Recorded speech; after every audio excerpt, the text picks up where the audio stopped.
How y'all doing? The Castle Park Knights. The Castle Park Knights. Well,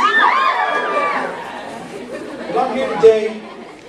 I want to share a little bit about my life with you guys today. Before I get into what my life and what I want to share, I want to let you know that I'm so proud of you, every one of you right now, that you're even in this assembly. Because when I was at your age, I wasn't in no assemblies. As soon as they talk about assembly, I was trying to find some way to ditch. Hope no teacher don't remember that I'm not up in there. So I wasn't in no assembly.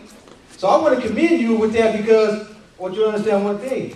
I didn't ditch because it was my idea. I ditched because I used to give in to peer pressure. Because I wanted to be cool. We're going to talk a little bit more about that. But, so for all you here, I want you guys to give yourselves a round of applause.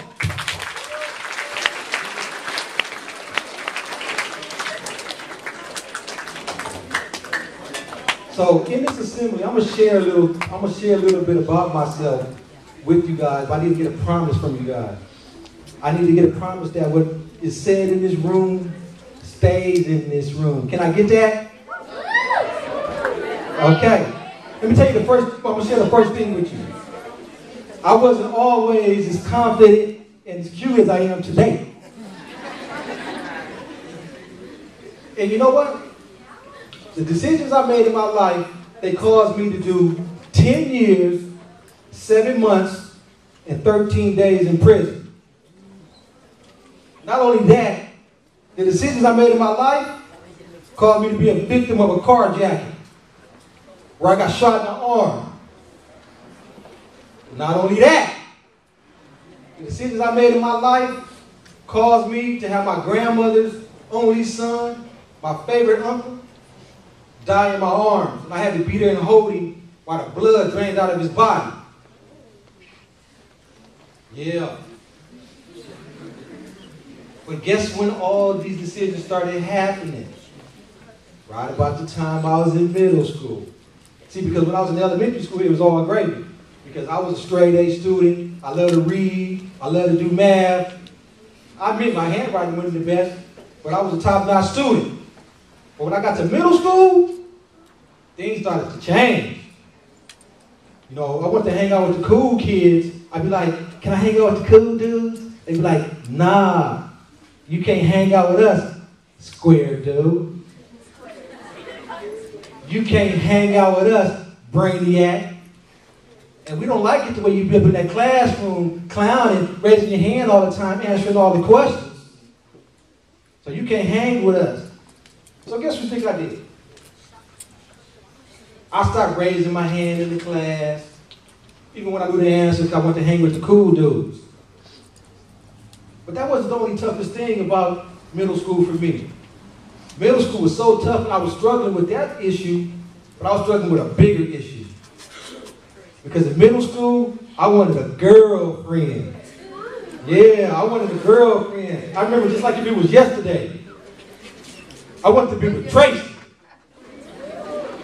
Are y'all laughing? Let me tell you how bad Tracy was, because you looking like you want to know. Tracy was a mixture between Beyonce, Rihanna, and the lunchroom teacher. Tracy was bad. I wanted to be with Tracy, but it seemed like Tracy only wanted to be with the dudes who had iPods, PSPs, cell phones, and all that. I not have none of that stuff. So what I had to do was, I had to figure out how I was going to do that. And I got a system that I use that I think is very effective. When I got a question, I take it to my counselor. My counselor named Little Genero, he stayed with me everywhere I go. So I said, Little Genero, I said, check this out, Genero. What's up? I need to figure out how am I going to get with Tracy.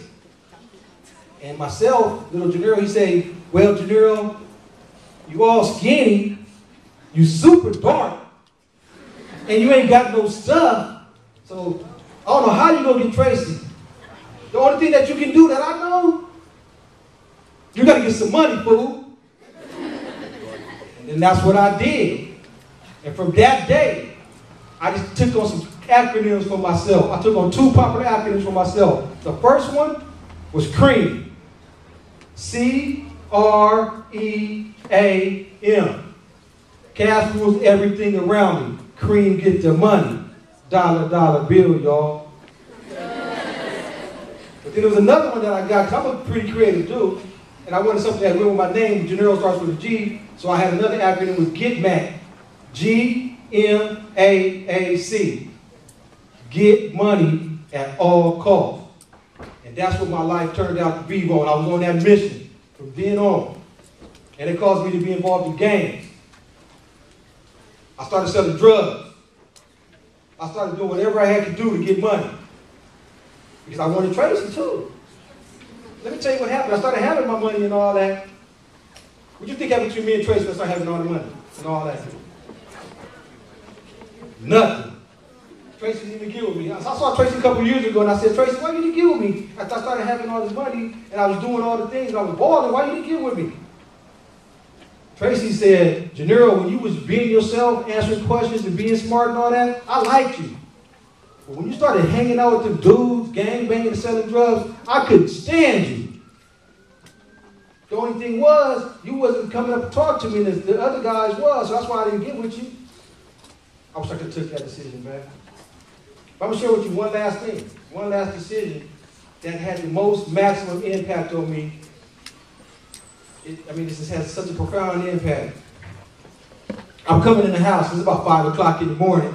I think I'm creeping in, but when I get to the door, he's right there waiting on me, looking like an army drill sergeant. It was my father. And my father had something very important to say. I'll never forget it. He said, Genero, what you doing coming up in the house at all times in the morning? God only knows what you're doing, but what you doing coming up in the house like this? Guess what, Genero? You 18 today. And you got the decisions to make. You got to decide, are you going to be here with this family, with me and your mom and your brothers and sisters who love you? Or are you going to hang out on the streets with your homeboys and do it all? I don't know what y'all doing. But you got to decide right now. In that room, you would have felt the ground shaking because I was trembling. I was trembling and you would have felt it, but I said, I'm gone. Because I was tough. I wish I could have took that decision back. Because within the next few years, homies was dying. People was getting jacked. Things was happening. And that's when my uncle got killed. And I got arrested by the feds. 10 years, 7 months, and 13 days in prison. So I want to leave you with this. It's very important. Because it's not about me. This is about you. A friend. This is how you can say if you got a good friend. A good friend would never lead you to danger. A good friend, a real friend, are like you for who you are. Not for what you have and not for who you hang out with. A good friend is going to want to see you succeed. And y'all can sing together. I just want to be successful. Thank you.